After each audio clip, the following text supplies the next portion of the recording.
হঠাৎ জ্বর এবং সর্দি কাশিতে ভুগে আমার এক আত্মীয় ঔষধের দোকানদারের কাছে গেলেন।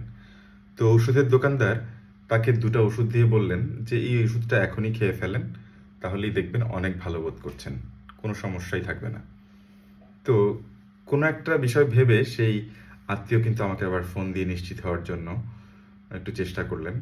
তো আমি ওষুধ দুটো দেখলাম। ওষুধটা ছিল অ্যান্টিবায়োটিক। তো আপনারা অনেকেই জানেন অ্যান্টিবায়োটিক হঠাৎ করেই সর্দি জ্বর কাশি এগুলোতে কিন্তু খেতে শুরু করতে হয় না। কি হয়, যদি হঠাৎ করে আপনি খান, এটা দেখা যাবে অধিকাংশ ক্ষেত্রেই ভাইরাসজনিত ইনফেকশন ছিল, যেখানে অ্যান্টিবায়োটিক কোনোই কাজ করে না।